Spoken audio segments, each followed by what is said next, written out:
السلام عليكم ورحمة الله وبركاته. الحمد لله الحمد لله وحده والصلاة والسلام على من لا نبي بعده. رب اشرح لي صدري ويسر لي أمري واحلل عقدة من لساني يفقهوا قولي.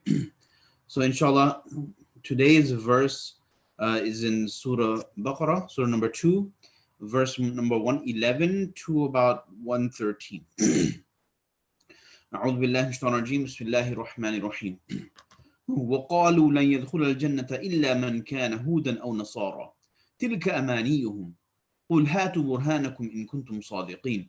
And they say that no one shall ever enter paradise unless he is a Jew or Christian. These are their assumptions or their fancies or their desires. Say, O Muhammad sallallahu alaihi wasallam, bring your proof if you are indeed truthful. بلى من أسلم وجهه لله وهو محسن فله أجره عند ربه ولا خوف عليهم ولا هم يحزنون. So of course, whoever submits to Allah, right, whoever submits to Allah subhanahu wa ta'ala and does good deeds, then his reward is with Allah, with his Lord. His reward is with Allah subhanahu wa ta'ala.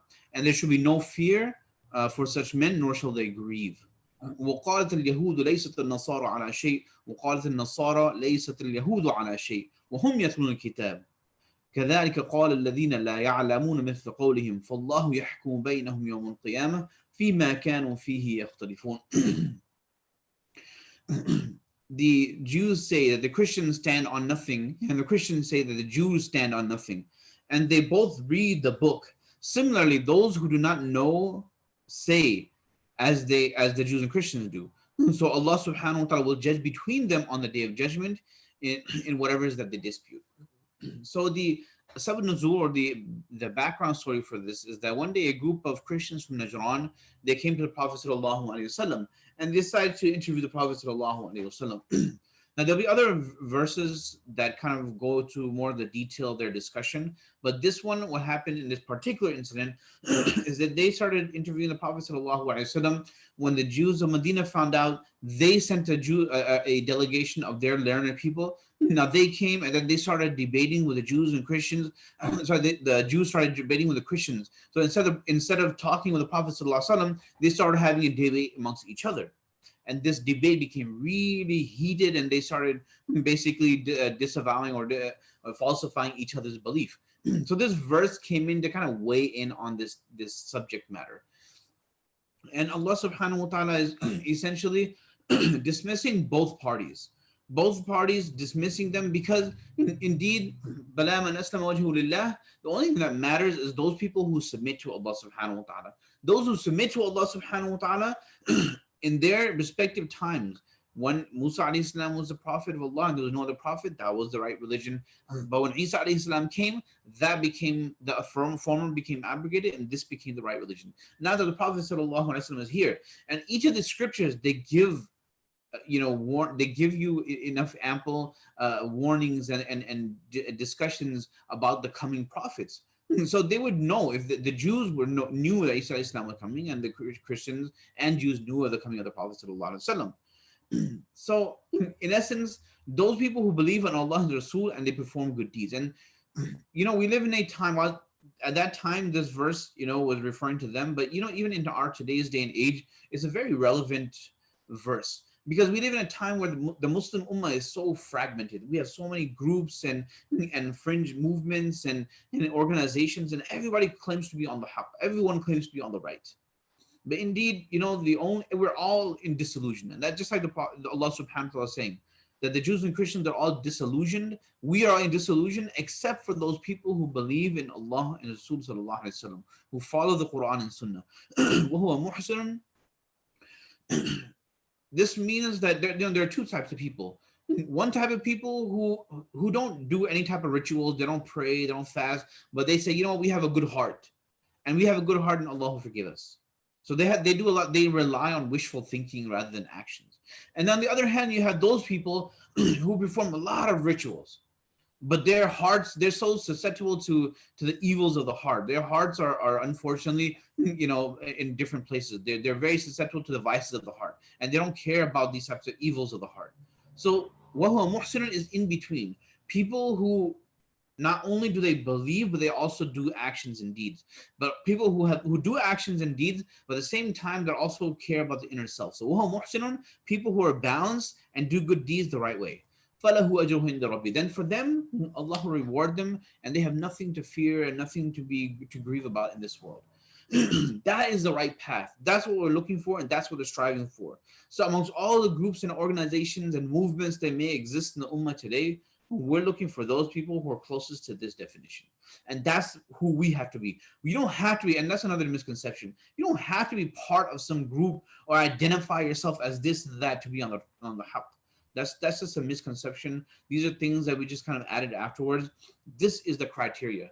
The Quran and Sunnah are the criteria. This verse is telling us that this is what you're looking for, this is what you're aiming for. If those people, those groups and organizations and movements are confusing, ignore them. Just try your best to stay on the right path. May Allah guide us all, inshallah. Today's verse, today's hadith is hadith of Sahih Muslim. عن أبي أيوب أن أعرابيا عرض لرسول الله صلى الله عليه وسلم وهو في سفر فأخذ بحضام ناقته أو بزمامها.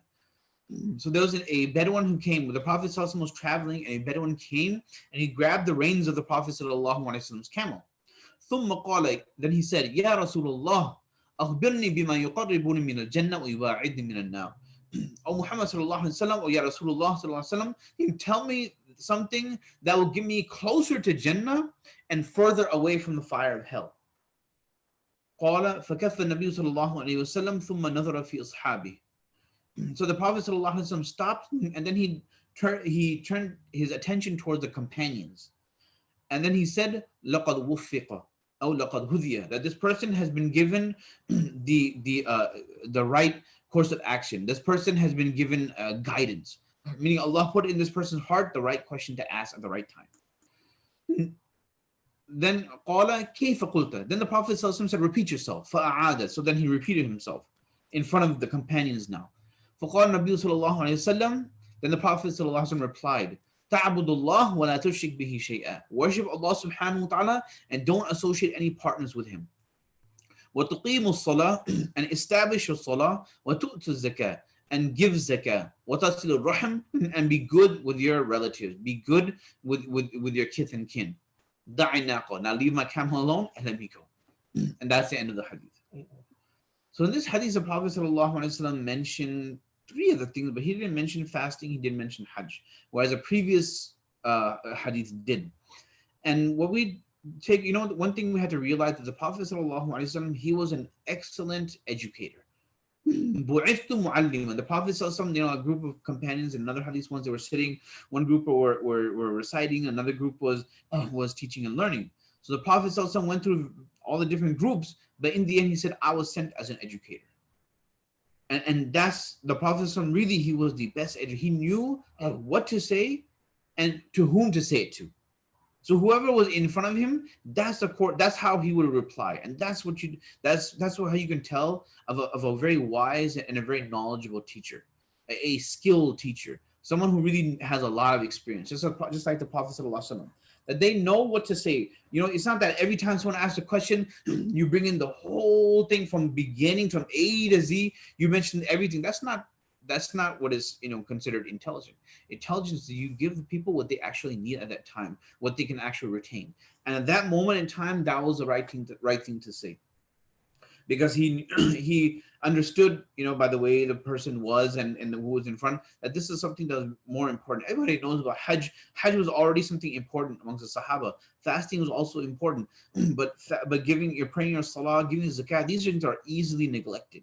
And especially being good to your relatives, this is something that we often neglect, right? So as a reminder, and this includes the five pillars, the previous two hadiths or three hadiths that we've been reading, these things all included. So again, this is the Prophet's mercy and his wisdom that he, keeps Islam so simple, so concise and so simple. Oftentimes people who are either looking into Islam, there are some people who may not have anything against Islam, but they just feel scared and intimidated because I think Islam is so strict. Islam is so easy. It is so easy. These are very simple, basic things. Everybody needs to pray. Especially if you believe in God, why wouldn't you pray? Right? Giving zakat is 2.5%. annually, once a year. I mean, it's such a small amount, such abysmal small amount. It really doesn't make a difference. But things that they're often overlooked. And same thing with our relatives. You be good with your relatives. Sometimes, especially if you come from the subcontinent, it's so common to have uncles fighting against each other, and relatives, and people are always constantly in conflict. So here the Prophet ﷺ brought things that are very important, but also often neglected. And these often neglected things are things that we should also kind of pay attention to, along with the five pillars of Islam. May Allah subhanahu wa ta'ala keep us on the straight path, keep us, focused, and especially those things that are easily overlooked. May Allah enable us to be scrupulous and careful about those things. Jazakumullah khair. Assalamu alaikum wa rahmatullahi.